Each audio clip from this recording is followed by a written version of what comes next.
Hi press Lord brothers and sister. मैं brother आनंद एक बार फिर से आपके साथ कुछ अच्छी और नई बातें शेयर करने आया हूँ। और इस बार मैं बातचीत करने वाला हूँ कि कैसे सही रास्ता क्या है, सही मंजिल क्या है, सही रास्ता क्या है, सही चीज़ क्या है आपके जीवन में। जब भी आपका संकट का समय होता है, जब भी जो भी कुछ इश्यूज़ होता है या आपके लाइफ में कौन सी बात सही है, आपको ये पता चलेगा। ये किस तौर से आपको पता चले कि आप सही राह पर चल रहे हो, सही बातों पर चल रहे हो, इसके बारे में मैं आज आपसे बातचीत करने वाला हूँ। हम लोग सीधा जाएंगे वचनों में। लूका अध्याय 9 वचन 33 से मैं पढ़ता हूँ। लूका अध्याय 9 वचन 33 से मैं पढ़ता हूँ आपके लिए। जब वे उसके पास से जाने लगे तो पतरस ने यीशु से कहा, है स्वामी, हमारा यह रहना भला है। अंत हम 3 मंडप बनाए, एक तेरे लिए, एक मूसा के लिए और एक एलिया के लिए। वह जानता न था कि क्या कह रहा है। वह यह कह ही रहा था कि एक बादल ने आकर उन्हें छा लिया, और जब वे उसे बादल से घिरने लगे तो डर गए। तब उस बादलों में से यह शब्द निकला, यह मेरा पुत्र और मेरा चुना हुआ है, इसकी सुनो।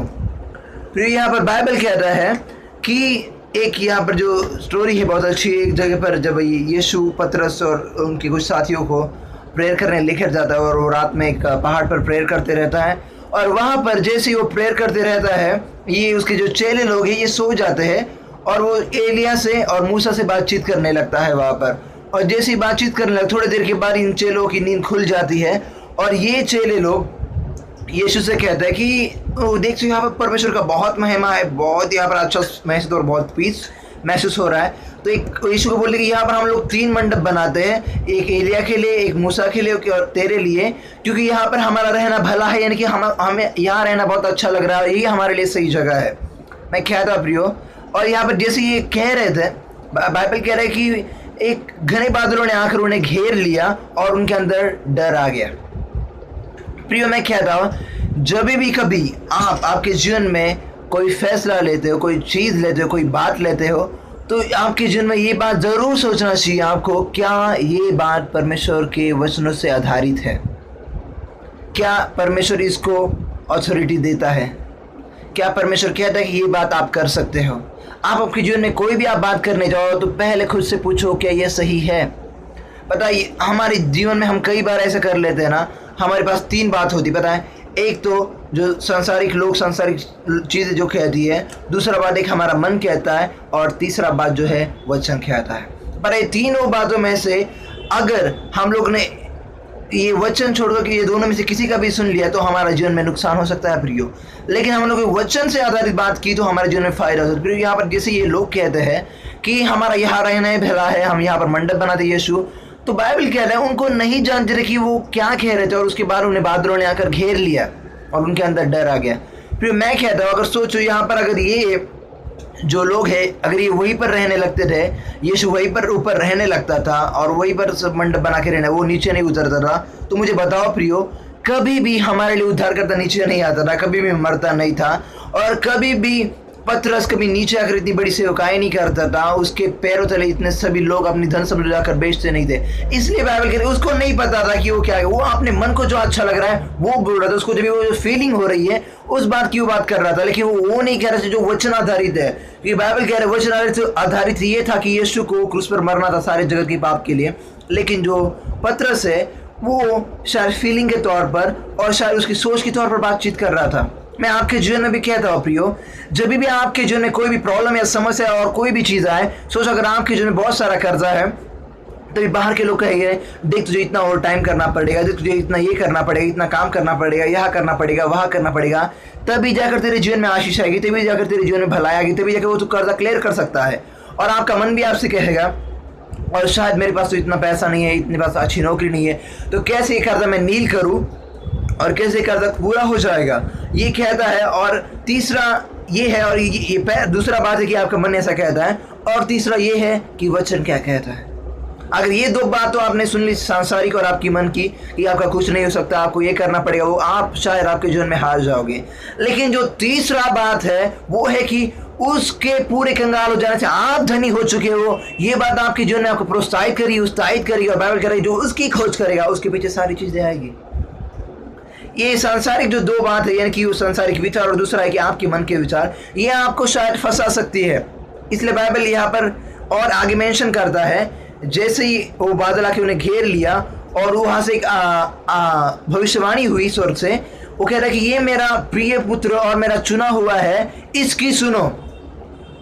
क्या पता है बाइबल कह रहा है यहाँ पर इसकी सुनो, यानी कि ये लोग उसको सुना रहे थे जिसको सब कुछ पता है।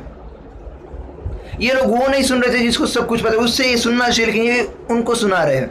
कई बार हमारे जीवन में ऐसा ही होता है कि हम लोग गलत प्रॉब्लम में, गलत समस्याओं में फंसते हैं, और हम उस समस्याओं को ये बताना चाहिए कि हमारा परमेश्वर कितना बड़ा है, लेकिन हम परमेश्वर को बताते बैठते हैं कि देखो मेरी समस्या कितनी बड़ी, कितने इश्यूज कितने बड़े हैं, ये है वो है, ऐसा वैसा। इसलिए बाइबल यहाँ पर पतरस को भी ऐसा ही कह रहा है। शायद वो अपनी मन की और सांसारिक से बात कर रहा था कि यहाँ पर मंडप बनाया, ऐसा करे वैसा करे, लेकिन यहाँ पर परमेश्वर से कह रहा है कि इसकी सुनो।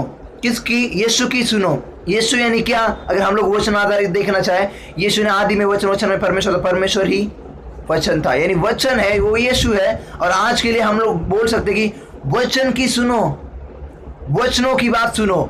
संसार क्या कहता है, संसारिक बातें क्या कहती है, आपका मन क्या कहता है वो ना सुनो, लेकिन वचन क्या कहता है वो सुनो। तभी जाकर आपके जीवन में परिवर्तन आ सकता है प्रियो। अगर आपके जीवन में बीमारी है तो कई संसारिक लोग कहेंगे इस डॉक्टर के पास जाओ, यहाँ जाओ, वहां जाओ, ये करो वो करो, और दूसरा आप कमेंट कर रहे हैं अगर मुझे इतनी सीरियस बीमारी होगी तो मैं मर जाऊंगा। लेकिन जो तीसरा बात है, अगर आप उस पर गौर करोगे तो वहां पर बाइबल का वचन कह रहा है उसके कोड़े खाने से आप चंगे हो चुके हो, और हो आप ही विश्वास करते हो तो आप चंगाई आप ही के लिए बनी है प्रियो। लेकिन आप क्या कर रहे हैं, ये उस बीमारी को कहने के बजाय या लोगों को कहने के बजाय आप क्या कह रहे हो, क्या हाँ यीशु को कहते हो कि हाँ सही में मेरी बीमारी है, सही में मेरा प्रॉब्लम है, सही में, हालांकि उसको सारी बातें पता है, हालांकि उसको सारी सिचुएशन पता है, आप उसको ये सारी बातें सुनाते बैठते हो, लेकिन ये नहीं सुनते कि उसका वचन क्या कहता है आपसे, परमेश्वर आपसे क्या बातचीत करता है। अगर आपको आपके जीवन में सफल होना है, अच्छी जगह पर जाना है, समृद्धि आशीष देखना है, तो मैं एक ही बात कह सकता हूँ, जो भी आप बात कर रहे हो वो करने से पहले खुद को एक ही सवाल पूछो, क्या ये संसारिक लोगों के तौर पर मैं कर रहा हूँ, ये मेरे मन के विचारों पर मैं कर रहा हूँ, या वचनों पर कर रहा हूँ। बाइबल कह रहा है कि सब कुछ नष्ट हो सकता है, यानी कि संसारिक विचार भी और आपके मन के विचार भी, लेकिन एक है वो कभी नष्ट नहीं हो सकता है, और वो है उसका वचन। और बाइबल कह रही है उसका वचन बिना कार्य का वापस नहीं लौटता प्रियो। अगर आपके जीवन में आपका भरोसा नहीं सांसारिक रायों पर, नहीं आपके मनों के विचारों पर, लेकिन खुदा पर है, अगर कितनी भी सारी सिचुएशन रहने दो, कोई भी हालात रहने दो, कोई भी इश्यूज रहने दो, आपका जीवन सफल होना ही है। पता है बाइबल कह रहा है यूसुफ के बारे में कि यहोवा उसके संग था, इसीलिए वो भाग्यवान पुरुष हो गया। यानी कि उसका ध्यान उसके भाइयों ने बेचा उस पर नहीं था, जिसने उसे खरीदा उस पर नहीं था, पोतीफर की वाइफ पर नहीं था, जेल पर नहीं था, लेकिन उसका ध्यान परमेश्वर की ओर था, इसीलिए वो भाग्यवान पुरुष हो गया प्रियो। नहीं तो आपकी सोच, नहीं तो आपके विचार, नहीं तो आपकी प्रॉब्लम, नहीं तो इश्यू, लेकिन वचन ऐसी एक चीज है वो आपको बदल सकती है, आपके जीवन को बदल सकती है प्रियो। तो क्यों ना जब भी आपके जीवन में प्रॉब्लम और समस्या है, आप अपना ध्यान परमेश्वर के वचनों की ओर लगाओ, उसकी सुनो, नहीं तो आपकी सुनाओ।